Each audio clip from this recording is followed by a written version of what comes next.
Each and every day, enjoy the Simple Six menu at Subway. An entire made-for-you meal featuring one of 6 6-inch sandwiches like the Italian BMT or Black Forest ham, with any bag of chips and a 21-ounce drink, all for only $6. Subway. Eat fresh. The BS Report is a free-flowing conversation that occasionally touches on mature subjects. The BS Report. The BS Report with Bill Simmons. Welcome to the podcast. Monday morning here in Southern California. Zach Lowe has made his dramatic return. We're going to get to that in a second, but first, this is a new podcast. We are launching a podcast, NBA only, every Monday, that's going to run through the month of July, and it's going to have a variety of guests on it. It is not going to be called the BS Report. We're creating a new podcast just for the hell of it. And I am 99% sure this podcast is going to be called Bill Don't Lie. Zach Lowe, first of all, congrats on your dramatic return from Dadland. Oh, big applaud. Big applaud for Zach Lowe. Stop it. So we decided to throw you into the fire here after 3.5 weeks of being a new dad. You cut your hand. And we're now doing coast-to-coast video for the first time. You're back in the fire. This is great. It's like a playoff game for you. It's ugly. I haven't slept in like 2 days. This could get really ugly. I sliced up my hand. It's a disaster in my house right now. You're going to be fine. So I think we're going to call this Bill Don't Lie. There's a chance we might change the name to NBA Holes, but I think it's going to be Bill Don't Lie, which I like for a variety of reasons. First of all, MVP race. If you had been on the site the last couple weeks, I feel like tomorrow's column would have been an MVP race type of breakdown, something like that. I could have seen you doing that. This race is fascinating. We have 4 candidates. LeBron is starting to drop back a little bit. I looked at the odds today. He's plus 800. Curry and Westbrook are now the favorites at plus 110 each. Harden is plus 250. The Westbrook triple-double binge has totally upended this race. What do you see? What are you thinking? Why is LeBron dropping back? The missed free throws and the turnover binge reason. Like Cleveland is on fire. They just beat Golden State at home. They're like the best team in the Eastern Conference, for the last 3 months. Why is he not in the race? Why is he dropping back? I don't get that. I have no idea. Maybe people held off the fact that he took a 2.5 week vacation to South Beach might have maybe been left people perturbed, but I guess that's interesting though, because he's missed I think 11 games and Westbrook has missed 15. So Yep. Westbrook has missed more games than LeBron, but should we look differently on missed games due to voluntary rest rehab and versus missed games due to forced injury, plus the fact that he broke his face and came back after one game? Should we look at those things differently? Well, you know where I stand with this stuff. I feel like part of being most valuable is if you're able to play the entire season and you're there for your team night after night after night. Like, I think Harden is the most valuable player right now. I don't think that means he's the best player. But I think he means the most to his team night to night, week after week through these first 4.5 months of the season because everything they do revolves around him. If you had told me Howard's not going to even really play that much for them, and yet they're still going to be a 3 or a 4 seed, I would have thought that was crazy. It's amazing. That's an underplayed story how little Totally. Dwight Howard has impacted the team this year. Because offensively, even when he was playing, like he went back to being a bad post-up player and sucking up possessions in a negative way. Like it's we can talk about them later, but they're a remarkable story to me. Right. So I don't know. I think I laid this point out on PTI on Friday night. I think Harden is the most valuable day-to-day guy on any team. Curry is the best player on the best team. LeBron is just the best player. And Westbrook is the best one-man wrecking crew right now. And I think it's a fascinating race. I think you'd have to go back to maybe 93 when you had like a vintage year from Hakeem. You had Jordan. You had Barkley's famous Phoenix year. You had David Robinson. You had Karl Malone. Like, that was an insane MVP year. We didn't even mention Anthony Davis, who both you and I feel should be considered an MVP candidate, but there's no way he'll even sniff the top 4. Those 5 guys together are you disagree with that? Well, I sniffed the top 4. Like, I think he's lost ground because New Orleans scrapped pretty well when he was out recently for 6-7 games. I don't remember the exact number. Reminder that I've been in a continuous haze for 3 weeks. Yep. But they scrapped together some wins without him. I think he's been the best player in the league this year when he's been available. I don't see why he can't sniff the top 4. I agree with you that he'll probably finish 5th as of right now. I just don't think that should be a no-brainer. And like these 5 guys have been so good. Chris Paul has been unbelievable this year. And the Clippers, both of us thought the Clippers were in big, big trouble when Blake got hurt because their next 15 games were brutal. They've survived, and they've gotten some injury breaks from opponents. The schedule it hasn't turned out to be as hard as it looked. But Chris Paul can't even like sniff the conversation. Like Chris Paul's just completely out of the conversation. It's unbelievable.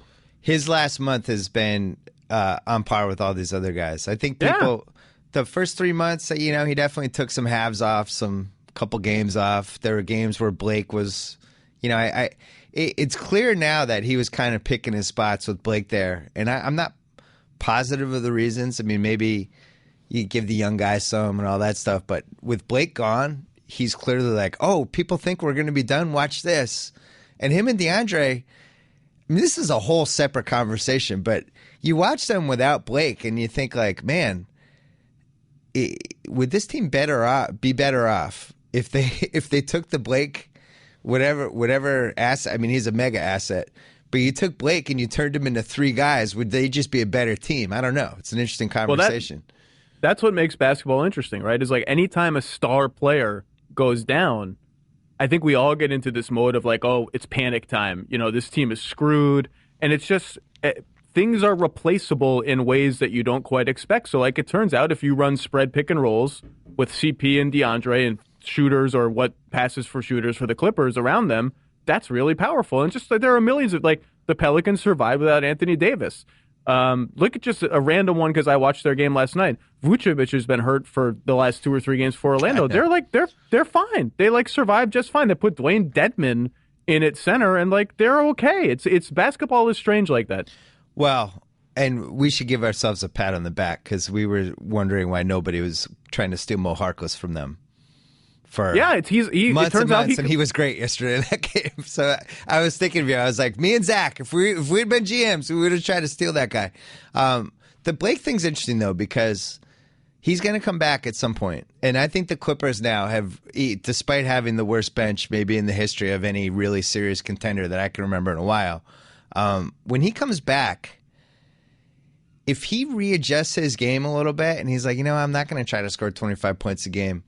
I'm going to crash the boards and I'm going to run the floor and I'm going to be energy guy versus get me some shots. You got to run plays for me. If he just kind of fits in with what they're doing, I have to recalibrate my ceiling for that team. But I don't know if he'll do that. Yeah, it's hard, right? And this is what we've been talking about. I mean, the reason that he's a little bit more replaceable, and look, Blake Griffin is not replaceable. Like anything can happen over 2 weeks of an NBA schedule. You get the Bulls when Jimmy Butler gets hurt. You get the Mavericks when Tyson Chandler and Rondo are both out, and Parsons, I think. So you catch some breaks and you survive. They need Blake Griffin, obviously, yes. But like this is not a secret. Like he and DeAndre, their best strength on offense is the same thing, slicing down the lane on the pick and roll, occupying the same space. And when you take one of them out and replace that person with a shooter, the floor is just more open. Yep. You don't have to kind of force these post-ups. And Blake's a good post-up player, or these mid-range jumpers, and he's become a good mid-range shooter. But he's done all those things, A, because he's good and he's a good passer and he can facilitate, and B, because he has to play with DeAndre. And it's and they have the best offense in the league, period. So it doesn't really matter. But it's just, there's only, to your question, there's only so much they can do really to fit him in. I mean, that's always going to be, the skill overlap is always going to be there. And we should mention DeAndre's having one of the great contract years in the history of mankind and is really, at one point, I think, when I was researching for PTI last week, we looked it up, and he had 200 rebounds, 201 rebounds in the last 10 games, which is insane. He makes NBA centers look like they have absolutely, like Pau Gasol had no chance to box him out. It was like unfair. Yeah. So, they'll have to deal with this summer, but I think how Blake fits back into this team is equally as fascinating as the question of, how does Durant fit back into this Westbrook thing that's going on right now? What happens there? Does he just become the greatest version of Steve Novak of all time? What do you do? But you can't like say, hey, Russell, now you got to share the ball all the time. Like they stumbled onto something here, and I don't know what this means. I don't know how sustainable what Westbrook is doing is. Because you don't know if 29, 17, and 15 is sustainable? And I mean that in every possible, like, what he's doing is, like, statistically absurd and borderline unprecedented. Yeah. I also just don't know, like, he looks like he's on, like, he looks like he can't possibly play this hard much longer. I mean, he is flying all over, for better or worse, he is flying all over the court at all times. He's, like, going for shot blocks. He's gambling for every steal. He's flying around trying to cover everybody. Yeah. I just feel like, and the way he looks, it looks like the game's going to end, and he could be like, I want to run a marathon right now, and he could, like, actually go just run a marathon. But I don't think he can keep that up. And also, they haven't been that great, right? I mean, he's been great, but their record, I think, with him and without Durant is 12-9. So that's, like, pretty good. I mean, they need Durant, and, like, ultimately they'll recalibrate and things will be fine. But yeah, it is. It's going to be interesting. I like what Cantor brought to the table for them. And we knew there was a really good chance it would be the case, but this looks like a classic stole a guy who was on the wrong team trade. He's just a really good offensive player. He finishes around the basket. He can post up. He does things at a very, very high level for a big man, and he's young. And it's really hard for me to believe they stole him for what they stole him. I thought it was a fair trade when it happened, but now you watch him with good teammates, and it's on a different level. And I've been surprised. Were you surprised? I mean, I think it was a fair trade from Utah's perspective. I Yes. just don't think the market for him was very strong. To get a first-round pick for him was pretty good for Utah. I don't think they were going to get any better. The interesting thing about Cantor is he's been tethered almost completely to Ibaka. I think he's played like 290 minutes for the Thunder and like 11 or 12 or 13 without Ibaka. And the message is you need to be on the floor with this guy who's a great defensive player because we can't cover Right. for you otherwise. And now that Adams is back, and that's going to be interesting to see if they can sort of keep that set in stone that way. Now, it might be that McGarry, who didn't play last night, is going to be out of the rotation, and that makes it a little easier. But the Thunder big man situation is really interesting because Cantor has fit well, and I just don't think long-term you can pay all of those guys, Cantor, Adams, Ibaka. Collison just got extended only for 2 years, and Durant should and does play some power forward every game. That's a lot True. of guys. And McGarry, they like McGarry. And by the way, I could watch like a 10-minute highlight reel of just Mitch McGarry running. Like that guy runs so hard up and down the floor. Yeah. He's like a kid trying to please the coach. And Augustine's been terrific for them compared to what Reggie Jackson was doing for them. They haven't played Kyle Singler as much as I thought. But, yeah, I think you're right. I don't think this Westbrook thing is – oh, sorry, my phone's not off. I don't think this Westbrook thing is sustainable from the standpoint of he's in this mode because he knows every game now is a playoff game for them. Yeah, that's true. So he's in late May mode right now. And when Durant comes back, he can ease off the gas a little. I guess my question is, I've just never seen a situation like this where his teammate won the MVP last year, and now it's really hard for me to believe there's any situation where Westbrook isn't the most important guy in this team the next 3 months. Even if Durant comes back, I don't think he'll be 100%. I don't think he'll be in total game condition. I think he's going to deep down be a little worried about the foot, and it's hard to get your feel back, and all of a sudden they're going to be in the playoffs in 4 weeks. This, at least for this season, this is Westbrook's team, I think. And maybe it's the kind of thing that just depends on matchups. If Durant has a matchup where it's not Kawhi Leonard or it's not Tony Allen or it's not someone that gives him problems relative to the fact that no one can actually give him problems, and maybe Durant takes more of the load. And if it's one of those guys that can really guard him, or it's a team that is overloading the side of the ball that Durant is on very well, like Memphis has done in the playoffs before, maybe the load goes more to Westbrook. Maybe it's just a matchup thing. And, but they've got some things to sort out. They've got some rotation issues to sort out. I agree with you about Singler, especially since the alternatives are Augustine and Westbrook playing together, which has been a disaster defensively. Yeah. And Waiters, who has just been awful. Waiters should be out. By the way, I'm on the boat too. I'm out. I'm off Waiters Island. I don't think there's any. I think the island has been detonated. The island fell apart on itself. But last night there was like 4 minutes to go in that Toronto game, and Westbrook, with like 4 minutes to go, had like 27, 17, and 5 or 15, some crazy triple double going. And you can actually see waiters on the TV jumping up and down for the ball. It's like he hasn't seen a GIF or a YouTube clip of himself doing this or a message board thread or anything. He just doesn't get it. He takes, I mean, this is how he was in Cleveland, right? Yes. I mean, this is not a surprise. He just takes, you and I were on Waiters Island because amid all the horrible step back 18-footers that miss, there would be drives to the rim and funky interior passes and creative stuff that made you think, if this guy just takes spot up threes and does that, he could be a really good NBA player. And he's just like, and the skeptics, of whom there are many in team offices around the league, just said, you don't understand. He will never do that. He thinks he's like the best player in the league and entitled to do whatever he wants. And that's turned out to be the case. Well, that the best thing about him and the worst thing about him is the same thing, which is that he thinks he's the best player on the floor. Yeah. And he's on Oklahoma City that has Westbrook and Durant on their team, and Enes Kanter, who can actually post up on just about anybody, and Ibaka. Like, you're not even the fifth best player on the floor on your team. So that's going to be a problem. I think Singler's going to play more. I thought Memphis was going to make it. I was prepared for Memphis versus Golden State. And I got to hand it to Presti, man. Oklahoma City made some great moves at the deadline. I really like their trades. And I think they're scary. The X factor, and this cannot be mentioned strongly enough, is Durant, and if he's going to be healthy. And yeah, I mean, that's the it. foot thing's a real concern now. He had the Jones fracture. We read all this stuff about how dangerous it is to rush somebody back from the Jones fracture.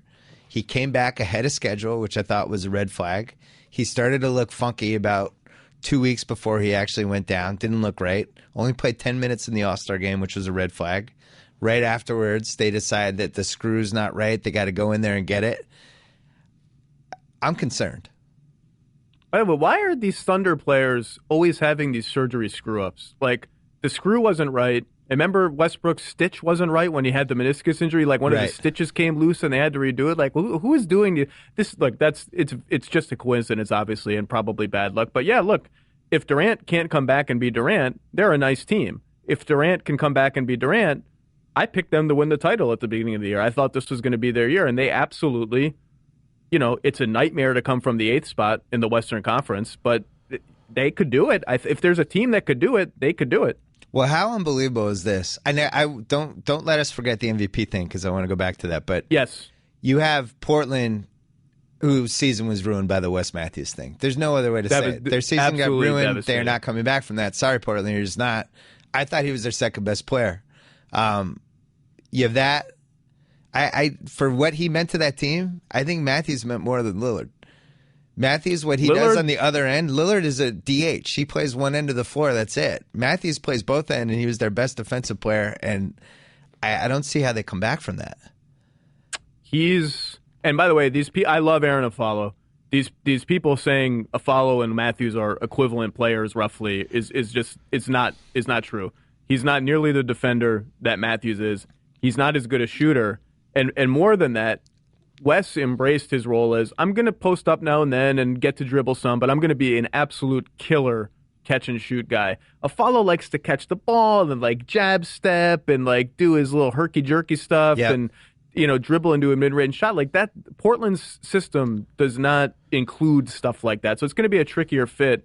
But anyway, yeah, and Wes is an awesome guy, and it's just absolutely devastating. Well, and the other problem is, Aflalo was great if he was your overqualified guy coming off the bench, right? He was overqualified for that role. It's great if he's your third guy on the perimeter, that's awesome.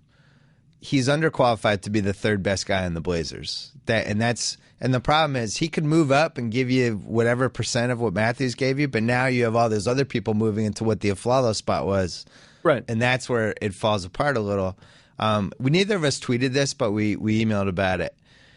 I thought the Matthews, I can't remember a single play costing an NBA player more money than that play, because I think he would have gotten $100 million from the Blazers or 4 years, 85 from about 10 to 12 teams that would have paid that in a heartbeat this summer. And now I don't know what his market value is. And I think you hate seeing anyone get hurt, but man, the timing of that just couldn't be worse, because there's no way he's going to be 100% even going into that free agency period. He wouldn't be 60%, and I don't know what that means for him.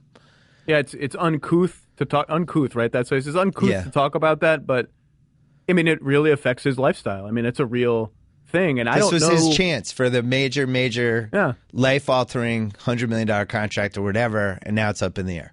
And the historical data, although there isn't that much of it for Achilles tears, suggests that he'll never be the same player again. And you know, I don't know. He might be ready for the start of next year, but I don't know what you do. Do you sign him to a 1-year contract? Does he sign a 1-year contract so he kind of reproves himself and hits the market again when the cap goes up? Does he try and lock in like a 3-year deal where the team gets the years 2 and 3 almost totally non-guaranteed? I don't even know what you do. I don't know if you have a meeting with Wes Matthews in July. Like, I don't know what the hell you talk about at that meeting. It's just it's tough. And yeah, I agree. Portland had a chance. Portland. Yeah.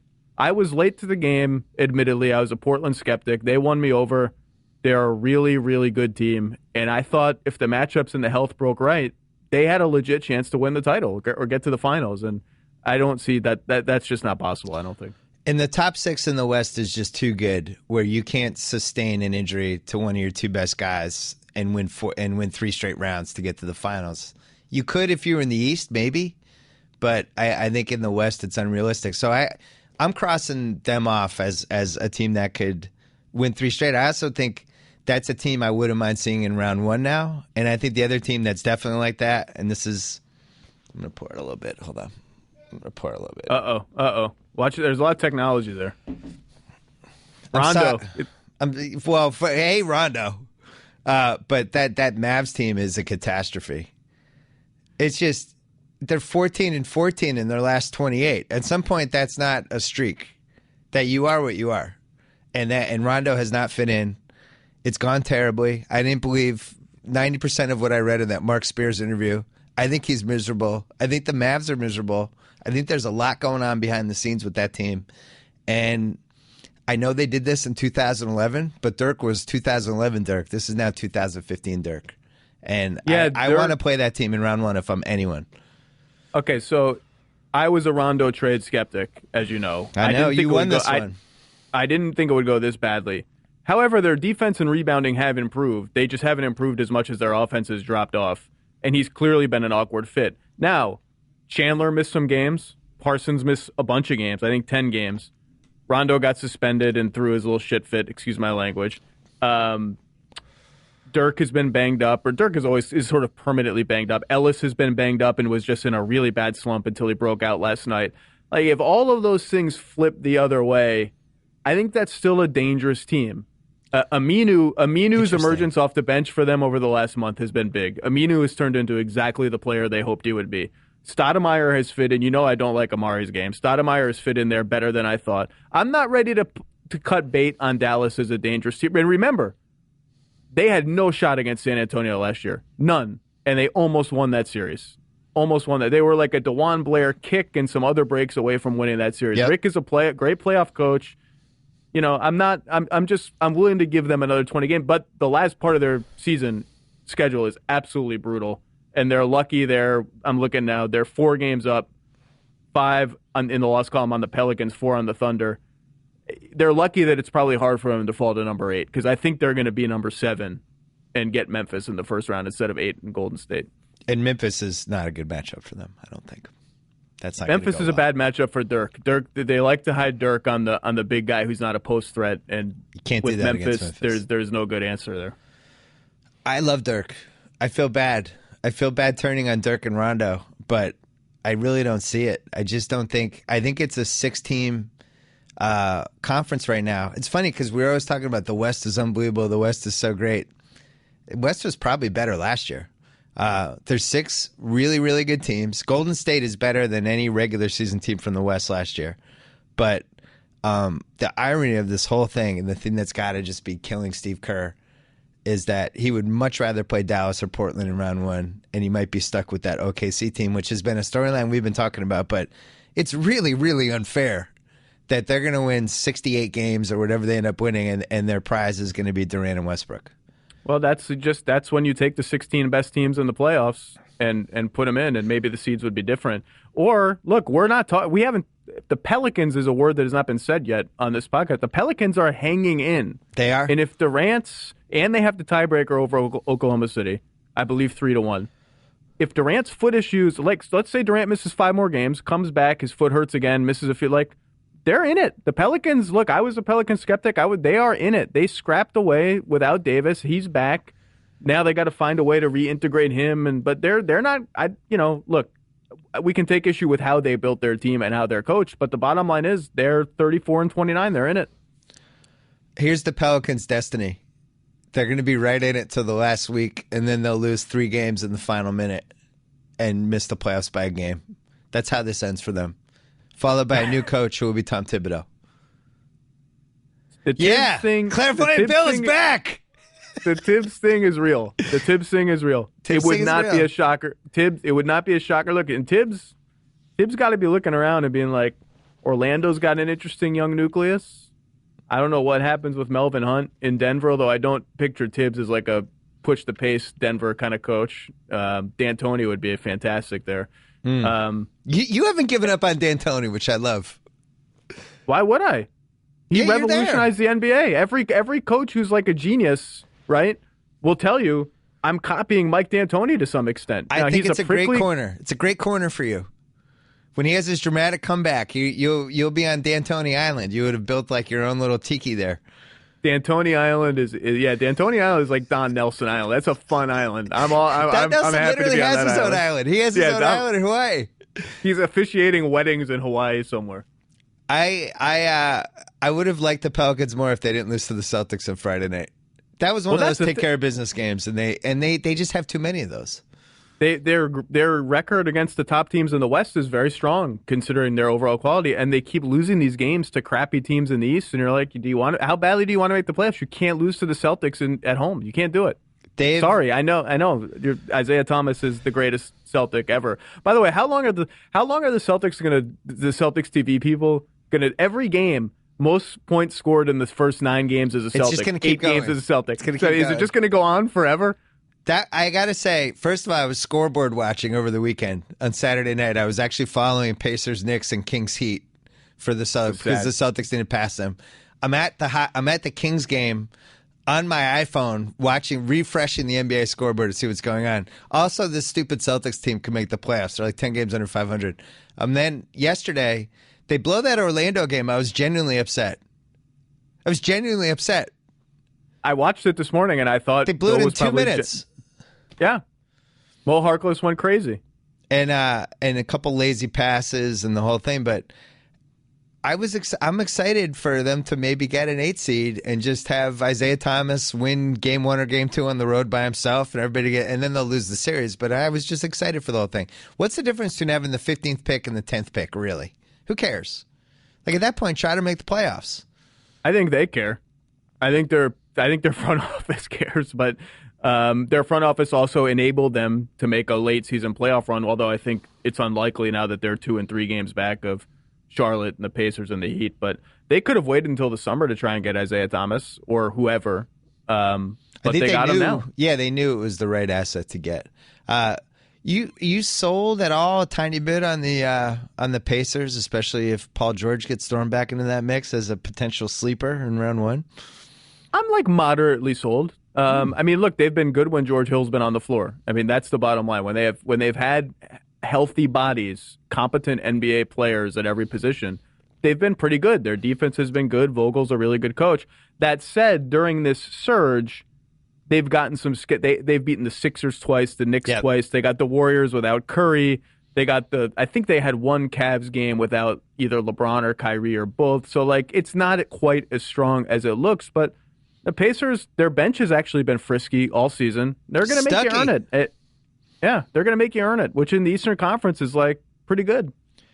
The Hawks won a big one against Cleveland. I thought they needed that one just because there had been so much buzz with when LeBron and the Cavs went on that streak about, oh, here we go. It's the Cavs. Like nothing Atlanta had done even mattered.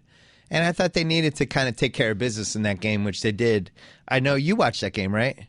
Yeah. What did you see from – because I saw a couple of things. I want to see if you saw the same things. What did you see from what they did that game with the Cavs that I thought was maybe a bad sign for the Cavs in the playoffs? Well, their foot speed on defense bothered Cleveland, and Mike Prada of SB Nation wrote about this today. The pressure they put on the pick and roll, having Horford and Millsap and Scott come out beyond the three-point line and double-team LeBron or double-team Irving, and the ability and smarts and speed of the guys behind that trap to rotate into all the right places at the right time. I mean, they frustrated Cleveland's offense. They frustrated LeBron into a lot of turnovers, and that to me was the story of the game. Their defense was up to the task, even with DeMarre Carroll in foul trouble and Cephalosha hurt, and so they had to put Bazemore on LeBron. And Bazemore's good, but he's undersized for that job. I like a little Kent Bazemore love there. That was exciting. Yeah, he bounced around. I always had faith. He was such a good bench guy. I noticed that. I noticed, and this is what I think is going to really hurt Cleveland in the playoffs if they're trying to win 4 straight rounds. They go into Mark Jackson ball a little too easily. And I thought Coach Bud is unbelievable. He's I don't know what the order is, but it's Pop, Kerr, Coach Bud. In some order in the top 3, and probably somebody I'm forgetting, but those 3 I think have been the best this year. And he just exploited the fact that team, when they get in trouble, when they don't like what's happening, it turns into, all right, your turn. Here you go. Kyrie, do something. LeBron, do something. And that's their offense. And we've seen it in the playoffs. That doesn't work. I don't care how many great players you have. At some point, that's going to come back to burn you. And I don't know what the Cavs do, because they've got to retool something over these next months to get a little more movement. But that's so tough to do during the season. I don't know. And Atlanta did that when LeBron or Kyrie started, especially LeBron, when he would post up or go one-on-one on the wing, they would send an extra defender from the weak side over to the strong side and just have him, Horford or Millsap, and just wall off the paint. And they were able to snuff that out and rotate behind it. And because everything was kind of slow for Cleveland, I'll say this. Here are the good things for Cleveland, right, from that game. Yep. Millsap really tried to go at Love in the post and one-on-one, and for the most part did not succeed. Number 2, they got good looks every time they ran Kevin Love in a pick and roll. He got wide. Atlanta's coverage gave him open 3-point looks. And I had a number 3, but I forgot. Oh, and just lately, I feel like they've been dabbling with using, like, having Love set more screens, having Love roll to the basket sometimes so that he's a more active presence on offense. It clearly doesn't last, and he goes back into being James Jones and Mike Miller, which is terrible. But they've dabbled, and I think if they continue dabbling, it might take until next season if he's still on the team. But those are all good signs. I don't know who I'd pick in that series. That's a tough call. I think the hardcore, like, people who played and people who coached, people like that, they're always going to gravitate toward a team that has LeBron and Kyrie on it. And I think there is a sentiment with this Atlanta team that they're a regular season team, that in the playoffs you need an extra gear, and they don't have the extra gear. This team is what it is. And it's like, you get to the playoffs, now you got to go to here. And can they get there? I just think they're so well coached. And it's totally one of those sum of the parts doesn't equal what the whole is teams. We've seen these teams succeed. I think if they played the Cavs, let's say, would it be round 2 or can the Cavs get to 2? Is that done? Cavs are in 2 now. Right, so they wouldn't meet till round 3. If they both met in round 3, I think the Cavs would be like 3-1 favorites. I just don't think people would believe Atlanta could beat LeBron in a series, and Atlanta would feed off that, and you'd have all that underdog stuff. And we've seen that happen before in sports. But I got to say, even though I'm a huge Hawks fan, I thought they were going to win on Friday night. I'm a fan of this team, watching them. It still worries me a little when you get to late May and some of the guys they have take big shots. Like that fishbowl gets pretty big in late May. You got 10 million people watching. You know, it's cute to have Dennis Schroeder out there, but what's he going to do in a game 6 down 3-2? Do you trust him? That's stuff I'm worried about. Well, we both have faith, but you never know. When that spotlight gets hot, you never know. No, and look, the Cavs have been qualitatively a better team than Atlanta for the last 6 weeks in terms of point differential and particularly on offense. Their defense, even amid this surge, is like 10th, 9th, whatever it is in the last month, which is good, but not as great as you'd like it. But no, there is something to the idea of, like, LeBron is on the Cavaliers, and LeBron's teams have made the finals a lot of times coming out of the Eastern Conference. And, you know, I think the Hawks have the right personnel to make it hard for him. but that'd be a tough series. I mean, I don't know who I would pick. I think the Hawks. Look, there's something to the extra gear theory, right? Like Chicago under Tibbs has always been the classic extra gear team. Like we know that they don't have another level they can reach after the regular season. It might be something with Atlanta, but they showed me an extra gear defensively in that game. I agree. And they have a really good coach. And sometimes that helps you when you have some weird game where it's like game 5 and there's 6 minutes left and it comes down to somebody making a shot or somebody running a great play down the stretch or whatever happens. The Love thing's been fascinating. And I thought it was really, really, really interesting that he had all those quotes about, well, they've turned me into a stretch 4 and it's not ideal, but if that's what they want me to do, I'm going to do that. Like he's clearly unhappy. And I think he's making the best of it. But this is somebody that was a really good post-up player and had one of the best inside-outside games in the league and is somebody who's one of the best pick-and-roll people you can have. And as you said, they use him like James Jones half the time. And I don't know how long that lasts. Yeah, what's fascinating is, well, they gave up the 2 number 1 picks, but really Wiggins. I mean, Bennett doesn't look like he's going to amount to much yet. So they're invested in the idea of keeping him. And what's interesting is that, like, look, if you surround a LeBron Mozgov or a LeBron Thompson pick and roll with shooters at every position, by which I mean you need the power forward to be a shooter, that's really powerful. That's borderline unstoppable offense, and Kevin Love can do that just fine. The problem is Kevin Love can do a lot of other things that can help diversify your offense. But if all you're going to ask him to do is play that role of spot-up guy around LeBron pick and rolls, you're presented with an interesting dilemma, which is you can get that cheaper than what Kevin Love is going to command on his next contract. And so you have a choice. Do I get that cheaper? And do I just pigeonhole the power forward as a shooter who stands there? Or do I invest in my coach and invest in my players and invest in the collective brain power of the team and say, over time, we have faith that we can maximize this player who is a max kind of player. And from his end, I don't know if he's happy being James Jones half the time. And he's not. He's clearly not. At some point, as a competitor and as somebody who, I think last year he thought he was one of the best 10 players in the league, and he was right. So now he's like got to be thinking, if they get bounced in round 2 or round 3, I don't see how he comes back. I really don't, unless there's some sort of handshake deal where they dabbed each other with chicken blood and wrote out. They did like a Joe Smith, Glenn Taylor thing, which is illegal. Glenn Taylor got docked 3 first-rounders, so they can't. I don't see how he comes back unless they win the title or make the finals. If they lose before the finals, he doesn't come back, I don't think. It's going to be very interesting. On the one hand, it's kind of like, do you want to be the mercenary guy who's out for yourself and you go to the Lakers, who are a demonstrably bad team or worse team, because you want your numbers? How does that work for your brand or your image, which he cares about?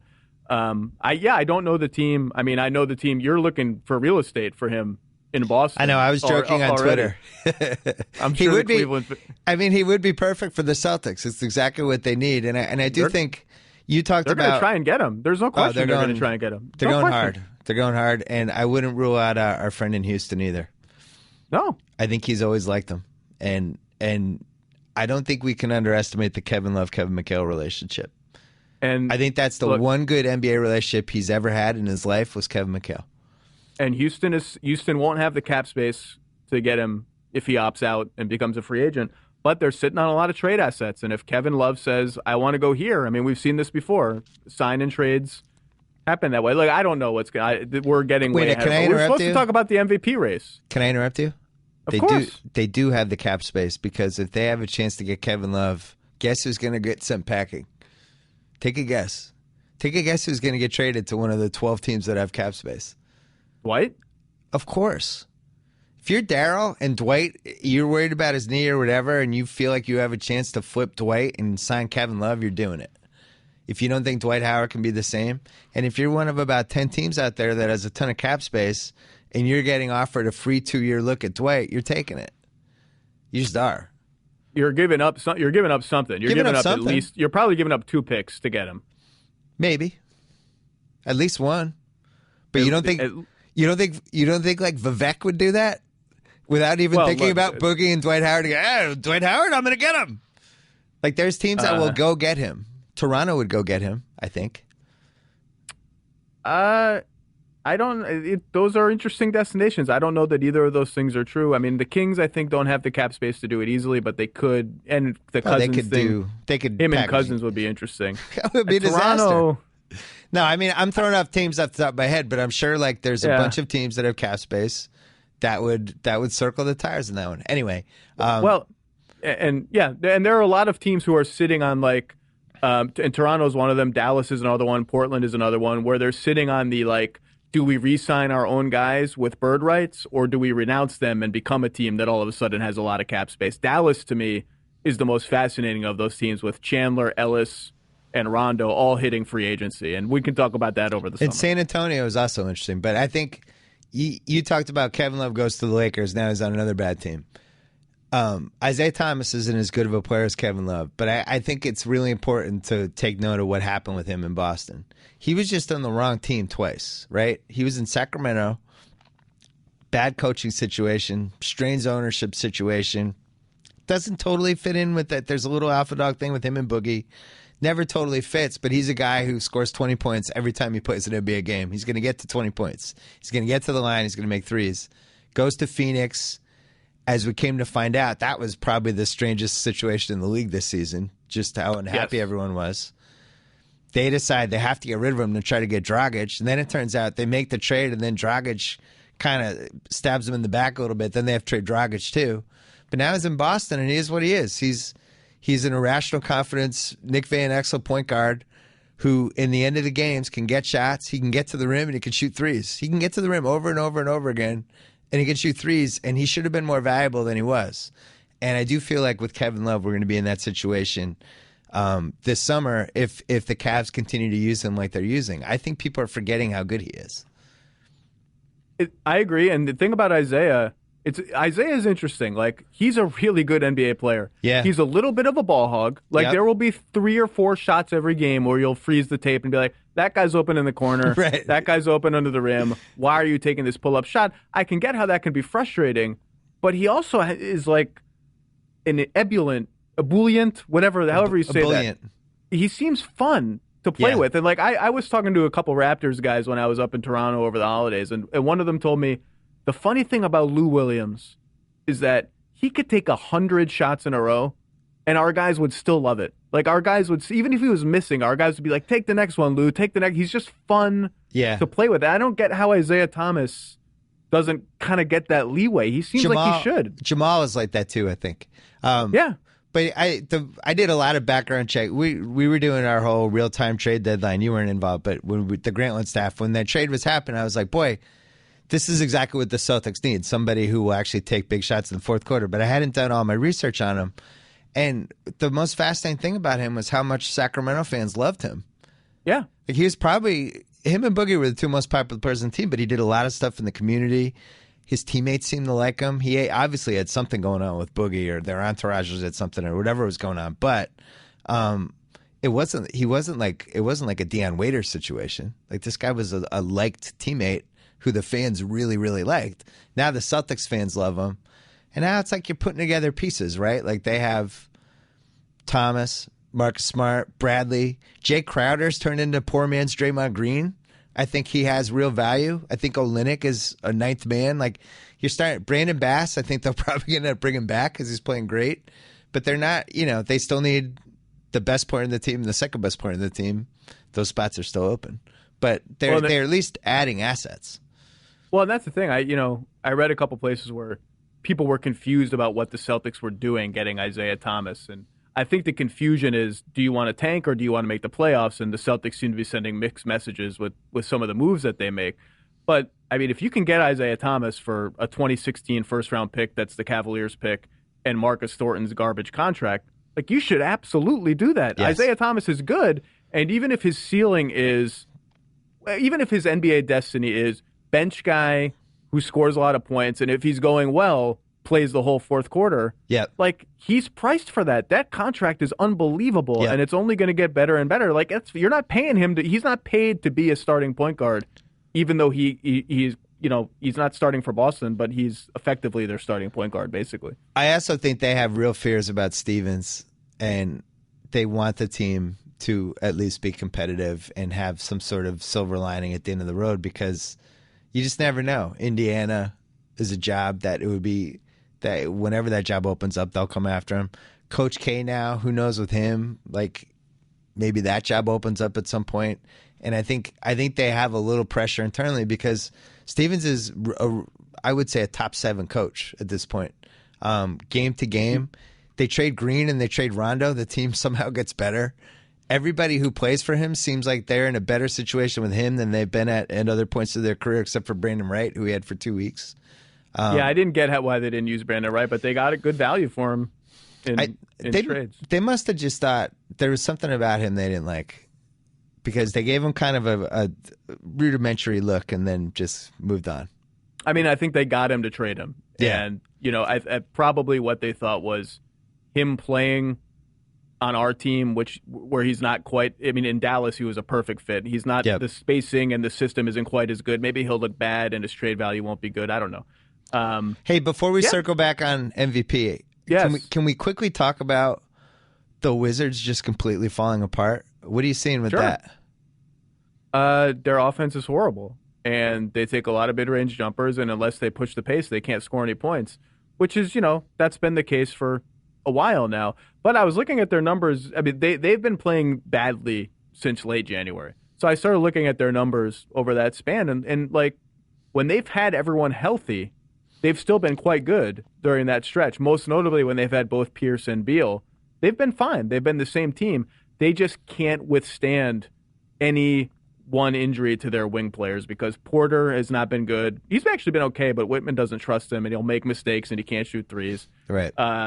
Rasul Butler has shockingly fallen off the map. And who saw that coming? Martell Webster's back injury, ruined his season. Who saw that coming? I thought he was going to stay healthy. So whatever, and whatever happened with Glenn Rice happened. So they just can't survive on the wing. But I'm not as panicked about them, just because when they've had their team, they've been good. When they haven't had their team, they've not been good. Humphreys is also hurt. And, that's the case for most teams, especially, the Wizards are a nice team. They're not a great team. It's like if you don't have your team, you're not going to be good. If you have your team, you might be good. That's to me where they are. What are they, a 5 seed right now? They are. They'd play Toronto in their first round. They're 5, and by the way, they're only a game ahead of the Bucks, who we haven't even talked about the Bucks, what they did at the trade deadline. That whole 3-team transaction of point guards, we're going to be writing about that trade in 2 and 3 years. That was fascinating, and they haven't been the same offensively since making that deal. Can you write? Let's put that on the future Zach Lowe column. Oh, that's on there. That's on there. That sounds like. Remember, you did the decision about Kawhi and George Hill. Yeah. I think this is an even better version. I think the part that stunned me the most was all the stuff Phoenix gave up for Brandon Knight because we were doing that real time thing, and there were so many trades. It was almost hard to figure out who gave what and what actually came back, and then. 7 hours later, I was looking, I was like, oh my God, Phoenix gave up a lot for Brandon Knight. They gave up Ennis and the other Plumlee, and they gave up just a monster pick. And they don't even know if Brandon Knight's re-signing for them or whether he's a fit. It just seemed like a lot. I thought for this day and age, 2015, seemed like a little bit of an unprecedented haul to send away for somebody like that. Phoenix's decisions is something we would need to delve deeper into at some point, because they made the Dragic trade, and I think they had Knight lined up already by then. But it's interesting to think of an alternative universe where they just stand pat after the Dragic trade. They say, okay, we're trading away Dragic. We're going to keep Isaiah Thomas. He's going to have a bigger role now that Dragic is gone. We're going to keep the Lakers pick, and that's going to be it. And I kind of like that alternative universe, but Brandon Knight, maybe this is his destiny to be a 2-guard who can, handle the ball a little bit and is not your point guard. And maybe that will work out. And maybe every restricted free agency contract this summer before the cap goes up will end up looking fine.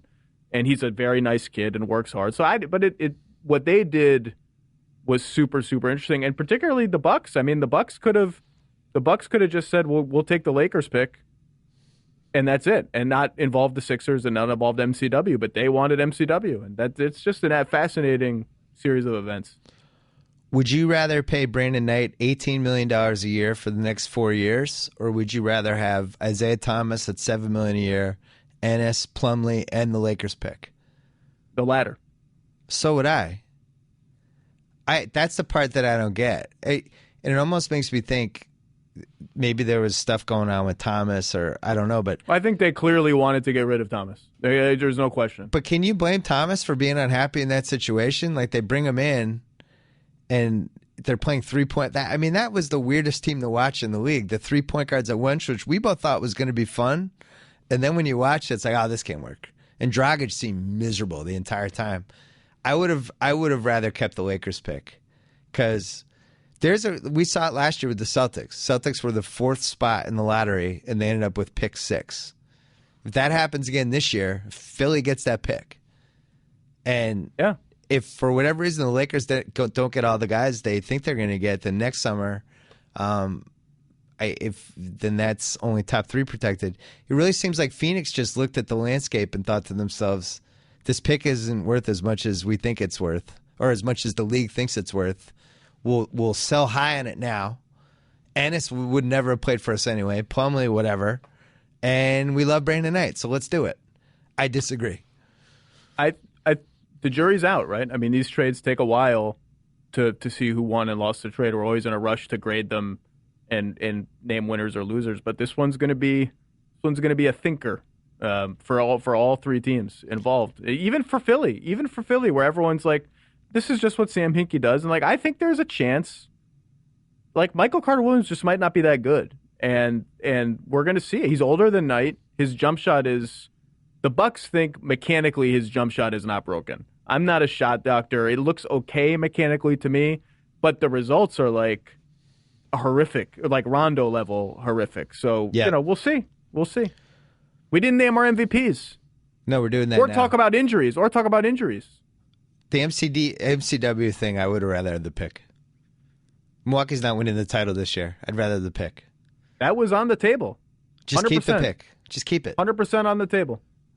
MCW, this is why I didn't vote for him for Rookie of the Year. I just thought he was putting up decent stats on a terrible team. Can't shoot. But your point guard has to shoot. You're in fairness to Milwaukee, at that point, you need to find another point guard, because you can't just make Jared Bayless your full-time point guard and have shaky backups. Tyler Ennis or non-existent. Roll the dice with Tyler. You can get it. You can get him in that trade, and that option was available to them. Bring back Nate Walters. Any other injuries we didn't talk about? Well, just the impression that there are more of these and more of more wear and tear. Oh, that conversation. Yeah, let's have that. Okay. We were emailing about this, because it does feel like there are more injuries. And I theorized to you, I wonder if the guys just play harder game to game now. I was watching the Lakers channel always shows old Laker games, and I was just watching how casually they played defense in the 80s. They would turn it up in the last 6 minutes of playoff games, but for the most part, it was you just played offense and you kind of half-heartedly jogged around guys, and maybe in the low post you shoved people. But you can't do that in 2015. And everybody plays really hard, and you have to run out on shooters all the time. And there's more ground to cover for sure. More ground to cover, and if you don't give a crap and you mail in a possession or a play, you end up like Otto Porter on that clip where he's standing there like a jackass while his guy runs away, and you're on Shackton and Fool. So there's this pressure to just go out all the time. And what Westbrook, as you said earlier, what Westbrook was doing is not sustainable. It's not sustainable, because your body at some point, you're going to land the wrong way. You're going to fall on your wrist. Your knee's going to act up. You're going to be playing through some injury and pretend you don't have it. And I just wonder, do these guys go too hard, and do we have to reduce the season now? It feels like we do. Well, it's funny. The data about whether injuries are up is all over the place. And I was talking to some trainers and experts yesterday. It's all over the place. And similarly, the data with Achilles tears, which is Wes Matthews and Brandon Jennings and a couple other recent examples, whether workload has any role. I mean, we went through this with Kobe, right? Like whether he playing so many minutes had a causal relationship. That's unclear for Achilles tears, although more people are starting to think it probably doesn't help and may hurt. Just the minutes, the wear and tear. I'm not sure what you do. I mean, there's this talk about extending the season into July. so that there are fewer back-to-backs. And I'll tell you what's interesting. A lot of these trainers I talk to on teams think that would make the situation worse. Yeah. Even if you eliminated back-to-backs, the season's too long. Coaches will practice them more. Not enough players do a lot of like stuff that they should be doing on their off days to keep their bodies fresh. They're like I thought trainers would be like 100% less back-to-backs. If you got to go to July, go to July. I heard mostly no, bad idea. So I don't know what the fix is. I think it should be 75 games. I think they should use the last 2 weeks of June, which they don't really use right now, to extend the season just a tiny bit. And I would start the season later, too. I would start it on November 8th instead of Halloween. I think the season gets lost a little bit when they start it because it's right there in the great stretch of college football. NFL's right in the middle of the way. World Series is there. Just started a week late. It makes more sense. They could own the last 2 weeks of June, and then I would move the draft to July. Free agency goes July 15th, and now you own July too. And that seems like that makes the most sense to me. But I told you my idea about the draft, right? I said this on PTI last week. Yes. Just the lottery is its own night. Yeah, that's fun. It ends after pick 14. It's 3 hours. There's 12 minutes between picks. Yeah. Get to really talk about stuff. Then it ends. Day 2 is pick 15 through 90. We go 3 rounds. 3 rounds is on the map. I mean, I wrote about that last year. 3 rounds is on, and all of this stuff is contingent on the D League becoming a real minor league and some age limit stuff and things like that. But like all that stuff is on the map. 75 games, I'm not sure is on the map, but I've written this before. It wouldn't shock me if we woke up in 20 years and the season was not 82 games. It just wouldn't. I don't think it's ever going to be 60 games or whatever, but I don't think 82 is a sacred cow, but like things change in unpredictable ways. Like I don't think it's set in stone that in 20 years we're still playing an 82-game season. The one thing I think Adam Silver has backed off on is changing the time limit of the games, just because I think there's so many people are against the historical ramifications of that and what it does to things like triple doubles and 50-point games and Kobe scoring 81 and Wilt scoring 100 and David Thompson 73 and the Pistons getting 186 points. All those things are just too ingrained now in the fabric of NBA history, and the game's been the same length since 1946. And it's changed and evolved and gone in all these different directions. But when you change the time limit of the game, now you have no context to measure anything against. But 75 versus 82, nobody's going to care. Like, oh, he scored 3,000 points in a season. Only like nobody even knows those numbers. No one knows. Or 2,000 no one knows points. Those numbers. I think 72 wins is the one thing you lose. But you know what? I'm fine with that. Let the Bulls ride into the sunset in the course of NBA history. It's great. I don't care. But I would love to lose the 7. Quickly, as we talk about great teams, and then we're going to go to MVP because we're got to move on here. We're going over. Yeah. Yeah. Looks Zach's getting tense. Hersheimer wanted me to throw this at you. Uh-oh. The Spurs, the 2015 Spurs. A little 1969 Celtics-ish? Just a tad? A whiff? Duncan is Russell, although he hasn't announced his retirement. Popovich is Russell the coach. Yeah. Ginobili is Sam Jones. Kind of just getting through the regular season. Coming from the bottom of the playoff bracket. Nobody cares. The Spurs, they're done. They're old. Everybody discounting them. Tiny bit. They're rolling now, although they're rolling against defenses that are not playing well. But they're rolling a little bit. Kawhi is Havlicek? I'll tell you right now, if Kawhi had been healthy all year, he's missed 18 games, so he's missed about a third of the season so far. He'd be a Defensive Player of the Year candidate, 100%. He may still make my ballot. He's been unbelievable. Like, if you're dribbling, if you're, like, not an expert ball handler, and you're dribbling, and Kawhi Leonard is within, like, a 20-foot radius of you, you are in serious trouble. Like, he's been unbelievable. Well, you know what the key to his season was when I put him too low in the part 2 of the trade value. Yeah. He was like 5 spots behind Kyle Lowry, which I just want to slit my hand on, like, so I have a cut like yourself. By the way, we're talking about them like the 69 Celtics. They're tied in the loss column with the Clippers. They're ahead of Dallas in the loss column. And they're 3 games behind the Blazers, who are now, the Blazers are locked into the 4-5 series. But, like, San Antonio is not far from that 4-5 series. If they stay healthy. They need all their old dudes to stay healthy. All right. Last thing. Let me make sure I didn't. Quick, give me 10 seconds on Mirotic. He's a funky player. He can score. He can shoot. He can dribble a little bit. He can pump and dribble. He takes shots that look crazy, but he gets fouled a lot. And where does he rank on Zach's personal favorite standings? Dirk's one.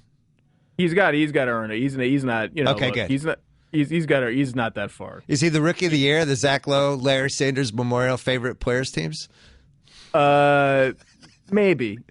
I mean, Wiggins is the rookie of the year, but Mirotic is funkier to watch. Okay. They're he's fun. I like his beard. Yeah, I like Mirotic. I'm in. MVP. Oh, actually, let's do rookie of the year. Wiggins done. Coach of the year. Curvers Bud. I guess we'll figure that out last week. Six man. Well, the funny thing is, I mean, there's been no buzz about this award, and I have my computer just froze, of course, but I have my list of candidates. I mean, it probably should be Isaiah Thomas, but can you win the Sixth Man of the Year award if your first team trades you because the other players on the team hate you? Yes. It feels like that should disqualify you from winning the award. Well, I think he's eligible for that award and the MVP. Most improved? Oh, God, I don't even. Okay, who cares? That's a dumb award. Jimmy Butler is the favorite. I haven't looked deeply enough at it yet. Middleton, I don't know. I'll tell you, Sixth Man of the Year. You know who's another Sixth Man of the Year? Yeah. This is a good ethical debate. Gobert is going to qualify because he will have Gobert. more. He will have more. He starts now. He's going to be a full-time starter, but he's going to finish with fewer starts than bench appearances. He's going to qualify. And I feel like I don't know if you should be out of the discussion just on merit if you're now a full-time starter for the last 25 games, but he's going to qualify. Tough. I think that goes in the first paragraph of your resume is you wrote the first Gobert column. Way early. Gobert. To the point where I think I said to Fantasy, what did Zach write about? What did Zach write about? He's like, Rudy Gobert. And I'm like, the whole column? And he's like, yeah, he made a case. He's excited about Rudy. Although you're still holding on to the French Connection nickname, which I just think you just need to admit defeat. I'm dying. Stein and I are dying. We're dying on that hill. Admit defeat. It's the Stifle Tower. Everybody loves the Stifle Tower. Everyone does love it. Wait, Defensive Player of the Year has got to be DeAndre, I think, at this point, for everything he's doing. No. Who is it? It's not DeAndre. What do you did Doc Rivers just sit in your chair and start talking into the microphone? He's called him the Minister of the Defense. By the way, is DeAndre Jordan like Doc Rivers' long-lost son or something? Why does he feel the need to? He transparently boosts up his ego at all times. Who's your Defensive Player of the Year then? I don't know yet. Gobert hasn't played enough minutes based on historic precedent to win it. I think Davis has an argument. I think that DeAndre's the favorite, though. No? Is he the favorite? I don't know. He's the favorite. I think Draymond Green is probably the favorite. And if I had a ballot right now, I might go Draymond Green. Is Draymond Green the favorite with people on your level, or is he the actual favorite? Because I don't see normal people who vote for this award voting for Draymond Green over DeAndre. I agree with you. Maybe. I think Draymond means the most to a good team on defense, but I think DeAndre's going to win the award. Does Tim Duncan have a chance? He's in the mix. Ibaka? No. Really? I think Ibaka's been really good. Who's his press agent? He's not doing a good job. DeAndre's got Doc like touting him on nationally televised interviews now. I mean, you got to compete with that. Got to make a hard case. Gobert's got to be at least rudimentarily mentioned. Yeah, no, he's in the mix for a ballot spot. I just say if you look at the precedent of who's won this award, he'd be, I think, at the very, very lowest in minutes played. Well, unfortunately, you know how this goes. People count rebounds as part of the Defensive Player of the Year and stuff like that, and they use the wrong criteria. I think if you talk about who means the most to their team and has the most dramatic impact on their success on a good team, it's DeAndre and Draymond, I think, would be the top two. And I think Ibaka probably third. Right? Those would be the three.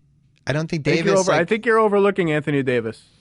You got to be in the playoffs to compete with those guys. I'm sorry. For me, I don't think the baseball Mike Trout thing can work in basketball. It's too easy to make the playoffs. Over 50% of the teams make the playoffs. You have to be unbelievable defensively to have me get my attention. All right, MVP. I have a long answer to this, but right now I'm gonna vote for Harden. But by the way, that's not finalized. I'm saying right now, if the season ended today, I would very reluctantly and after multiple sleepless nights probably vote for Harden. You're having multiple sleepless nights anyway. It's all over for me. I mean, Well, we're gonna get to that at the end of this, but I think Harden means the most to his team. I'll put it this way. I think Harden, through, what do we have, 60 games? First 3/4 of the season? 65 games. Has meant the most game to game to the success of a good team. I think Curry has been awesome. I think they could survive for 10 games without him. I think they'd go 5-5 or 6-4, but it wouldn't be a catastrophe. If you took Harden off the Rockets, I don't know what happens. I think it's like a house of cards situation, and it just combusts. And here's my pet peeve, right? Curry is being punished, particularly among Houston fans, who, by the way, when did they become the most sensitive fan base in the NBA? I don't know when that happened. And shouldn't Portland fans be stepping it up? Where are the Portland fans and the Toronto fans? Don't let Houston take that title. So the part of the Harden argument is that the Warriors are better than the Rockets. And exactly what you're saying, that if you took Curry off the team, that's a really good team still. Yep. Even though they've been outscored still with Curry off the floor this year. That has gotten better. That trend line is trended in the right direction over the last couple of months as Livingston has gotten better and they've figured out some of their rotation issues. But they've still, I think, been outscored with Curry on the bench. But in general, I just don't like this argument that because the team is really, really great, Curry should somehow be downgraded, because it's hard to be a historically great team is really, really hard. I agree. And if you're the player that takes a pretty good team and makes them historically great, I think we undervalue that leap. And I made this argument, when there were a couple people who voted for Carmelo for MVP 2 years ago, because the Knicks were so bad without him and the Heat would be great with or without LeBron. I think we undervalue the leap from good to historically great and overvalue the leap from mediocre to good in deciding who should be MVP. It's a and fair I think point. that's what's happening a little. It's to be 49-12 with one of the greatest point differentials ever is really, that's historic stuff. And Curry shouldn't be punished because the rest of the roster is strong enough that he can enable that. And by the way, they've been outscored with him on the bench. So I agree with those points. I think I wrote a whole chapter in my book about the MVP and different criteria that I have for it. And you just mentioned one of the criteria, right? You shouldn't penalize somebody for being on a great team. He's the best guy on a great team. That should matter. I think if you switch Curry and Harden would have much more fun on that Warriors team and fit in really well. And I don't know if Curry could drag this Rockets team to what it's doing. I also think if you replaced each guy with an average player at their position, I think the Rockets suffer more. I think let's say you replace Curry with Harden. Give me an average two guard. A follow. Okay, he's above average. But yeah. Let's replace him with Ben McLemore. Okay. The Rockets are a top 6 lottery team.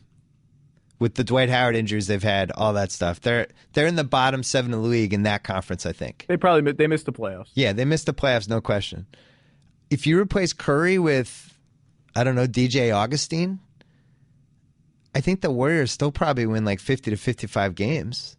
I disagree. You don't think so?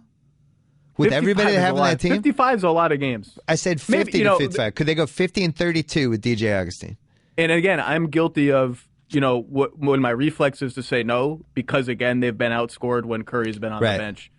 But when my reflex is to say no, I'm not giving the rest of the roster and the coaching staff enough credit for being able to reimagine how the team should play in a way that would enable them to still be good. But here's the other part of this, though.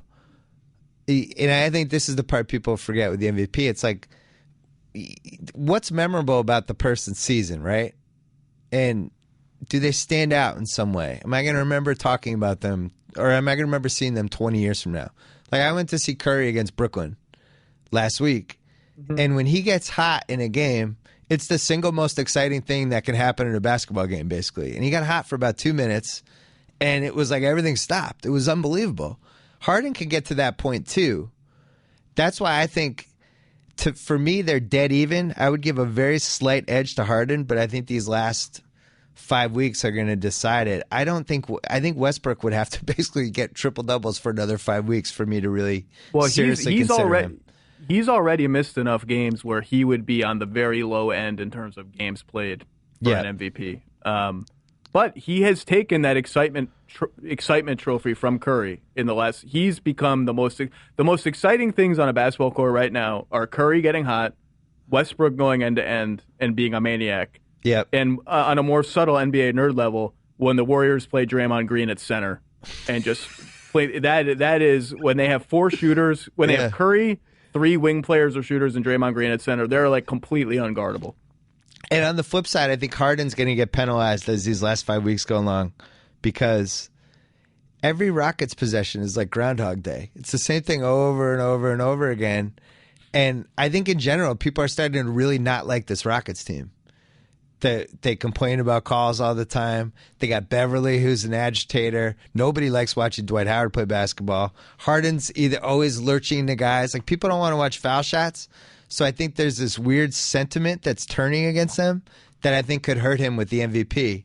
And if the Warriors get to, let's say, 68-14, and the Rockets are 57-25, and then you throw in like this little, hey, we're a little tired of the Rockets. Like, enough with you guys. Daryl Morey, all that stuff. Like, he's been in all these different beefs. I think it swings to the Warriors. And I actually would pick, I think Harden's been the MVP, but I think Curry's going to win it. Because I think ultimately people look at the wins and they value that. I actually agree with that statement on both counts. I think I would vote for, if the season ends now, I would probably vote for Harden, although, my God, that's a terrifying decision. Yeah. But I think Curry will win. If they get to 67-68, there's just no precedent that I can remember of the best player on that team then not winning the MVP.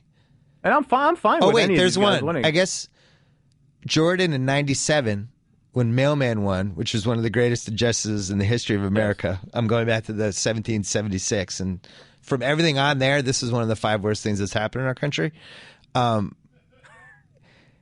Jordan didn't win when they went 69-13. He was the best player in the league. He was Michael Jordan. He had just won 4 titles in 6 years. He had an awesome season. And Karl Malone won the MVP. This is kind of how I feel when you mentioned Coach of the Year. This is kind of like, this is why I get stressed out about potentially not voting for Popovich as Coach of the Year. Because my feeling, every year I've had a ballot, which I think every year I've had a fake ballot and a real ballot, I voted Popovich Coach of the Year. Because my feeling is just like, he's the best guy. I don't care what their record is. He's the best guy at doing his job. And I don't think you can vote. I don't know if you can vote for him this year, given just how Atlanta has been and how Golden State has been. But I feel funny not voting for him because my argument has been he's the best guy. He's the best coach. Who is the MVP in the delivery room when you were having your kid? The doula. I didn't even know what a doula was. Well, no. First of all, the MVP other than the wife was clearly the MVP. That's good. I was setting you up for that one. She did it without painkillers. She did it without an epidural. That's no crazy. Epidural. She's a superhero. The MVP, other than the obvious MVP, is the doula, which is a word I didn't even know until we got a doula. Which is like a midwife kind of thing, not a midwife. See, I'm already misdoing it.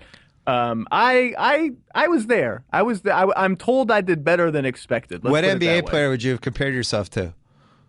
I could have been like Nick Collison. I was just like Nick Collison, right? I was just like filling needs, like filling needs. Like, here's the water bottle. Here's like the washcloth. Here's the birthing ball. Like, what do you need? What do you need? I got no credit, but I'm like, here. I'm filling needs. How is your spacing? The room was really big. We had a nice view of the city. It was a nice big room. The spacing was good. They knew it was going to be a long labor, so they gave me a big chair that turned into a bed. Yeah. So and that did not impact our spacing at all. The bed transformation, still plenty of room. Good spacing. So you haven't been on the site for a while. We're easing you back in very slowly. I think people out there should remember that Zach cares a lot about his job. He likes to be properly educated with his opinions, and when he comes back, he's going to come back at full strength. And be easy, because it's really hard when you have a kid. I went through it in 2005. Your first kid is like, it's basically like somebody just threw a grenade in your apartment or house. That's the best way to describe it. You never really recover, you learn how to adapt and change, but especially like people like us who you watch a lot of games, you're in your house or your apartment. You work all the time. It's empty, you're working, you're in a groove, everything's set up a certain way. And now you have this living, breathing thing in your place that looks half like you and needs constant attention, and it takes a while. So it has been, everyone warned you about what an adjustment it's going to be. By the way, everyone warned me, like, get your sleep in now. Like, I could just hibernate for 15 hours like a bear. night. Right. Yeah. But everyone warns you, and it's like, it's exponentially harder than you think it's going to be, even with all the warnings. So, I'll do it, but some of my columns might include, like, random gibberish at some point that the editors are going to have to edit. That's good. We have editors. Yeah, we have editors, which is good. That's the point. Ease your way back in. Thanks for making the time. It was great to see your face. It was good to hear your voice. I'm glad we had some good arguments.